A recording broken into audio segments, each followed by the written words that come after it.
Hi అండి, welcome to my YouTube channel. నేను జరిగిన Bigg boss season 8 episode highlight points మనం ఆడుకుందాం. సో నేనైతే అసలు బిగ్ బాస్ ట్రోల్స్లో అదిరిపోయిన ఒక వ్యక్తి గురించి మాట్లాడుకుందాం. ప్రభాకర్ గారు నేను బిగ్ బాస్ సీజన్ 8లో వచ్చారు. అతను చాలా అతని మీద ట్రోల్స్ చేస్తే ఫుల్ కామెడీగా చేశారు యూట్యూబ్ ఛానల్స్ అందరూ. సో అతను అయితే బిగ్ బాస్ సీజన్ 8లోకి వచ్చాడు. సో అతను చేసిన పర్ఫార్మెన్స్ బాగానే ఉంది, కానీ అంత కామెడీగా అనిపించట్లేదు. కానీ ఓడిపోయాడు. నీకేం ఆడకుండా పక్కన వాళ్ళు గీకి అది ఏం ఆడము.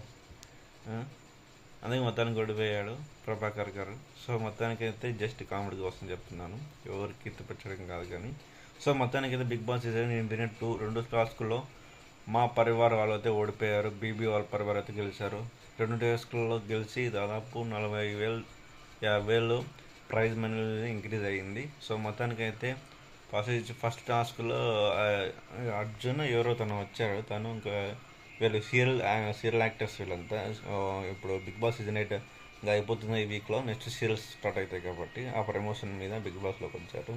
సో ఆ టాస్క్లో వదిలిపోయారు. నెక్స్ట్ ప్రభాకర్, అది తెలుసు కదా, యూట్యూబ్లో మోగిపోతారు ట్రోల్స్లో అతను. సో తను వచ్చి ఆ పర్ఫార్మెన్స్ కూడా ఓడిపోయారు. మొత్తానికి ఇద్దరైతే 2 పర్ఫార్మెన్స్లో ఇద్దరు ఓడిపోయారు. సో బీబీ వాళ్ళు గెలిచారు. మొత్తానికి అయితే టాస్క్ పర్ఫార్మెన్స్లో ఇక్కడ చెప్పుకోవాల్సింది పెద్ద ఏం లేదు. నేను జరిగిన ఎపిసోడ్లో ఏదో వచ్చారో ఆడింది అట్లా వెళ్తుంది, సీరియస్ మ్యాటర్. ఎందుకంటే ఫైనల్ వీక్ కదా, ఇంకా ఏం ఉండవు. ఎవరో రోజు కూడా ఎంటర్టైన్మెంట్ చేయడం అంతే ఉంటుంది. సో మొత్తానికి అయితే నిన్న అవినాష్ని రూమ్లో వేసారు. కొంచెం ఫన్నింగ్ అయితే జరిగింది, కానీ బాగుంది, పర్లేదు. అంత చెప్పుకోవాల్సింది పర్లేదు కానీ పర్లేదు. సో నేను ఇది మొత్తం ఎపిసోడ్లో హైలైట్స్ ఏమున్నాయి, ప్రభాకర్ రావడం పెద్ద హైలైట్.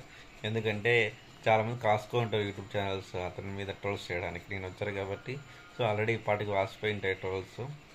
సో మొత్తానికైతే Bigg boss season 8 Telugu top 5 అయితే అయిపోయారు అందరూ. సో ఇక్కడ టాప్ 1 కూడా ఆల్రెడీ క్లియర్ కట్గా తెలిసిపోయింది. ఇప్పటికే నాలో అవసరం లేదు, ఇప్పటికీ ఈరోజు తెలిసిపోయింది క్లియర్ కట్గా. టాప్ 1 వచ్చి Bigg boss season 8 title winner వచ్చి నిఖిల్, రన్నర్ వచ్చి గౌతమ్. ఇది పక్క 4 days ముందే కాదు, అసలు 1 week నుంచి ఇదే జరుగుతుంది. సో దీన్ని ఏం మార్చలేము. ఇంకా మొత్తానికి అయితే ఫైనల్ ఫిక్స్ అయిపోయింది. ఓకే, వాళ్ళకి తెలియదేమో లోపల బిగ్ బాస్ టాప్ 5లోకి ఎవరో వినారో తెలుసు, వాళ్ళకు తెలిసింటుంది పాటికి. గౌతమ్ మాత్రం నేనే ఉంటాను అనుకున్నాడు తప్ప అక్కడ గౌతమ్ అంతగా ఛాన్స్ లేదు, హోప్స్ లేవు. ఉండింది కానీ పోగొట్టుకున్నట్టనే. మొత్తానికి అయితే నిఖిలే విన్నరు. సో మైసూర్ నుంచి వచ్చి తెలుగు వాళ్ళని మనసులు గెలుచుకొని big boss season 8 title winner అయ్యాడు. సో మొత్తానికి ఇది ఓవరాల్ నేను జరిగిన episode highlight points. So task పరంగా చూస్తే బీబీ పరియార్ వాళ్ళు బాగా ఆడారు, మా పరియార్ వాళ్ళు ఓడిపోయారు. సో ఇది ఓవరాల్ పర్సన్స్ అయితే ఇంకేం లేదు. టాప్ 5 కూడా ప్రాసెస్ కూడా చెప్పేస్తున్నా, అది తెలిసిపోయి ఉంటుంది. సో టాప్ 5 వచ్చి తను ఎవరు, అవినాష్. టాప్ 4 వచ్చి బేర్నా. టాప్ 3 వచ్చి నబిల్. టాప్ 2 వచ్చి గౌతమ్. టాప్ 1 విన్నర్ వచ్చి నిఖిల్. ఇది ఓవరాల్ రివ్యూ. నా వీడియో చూసి నచ్చితే లైక్ చేయండి. Thank you for watching my video.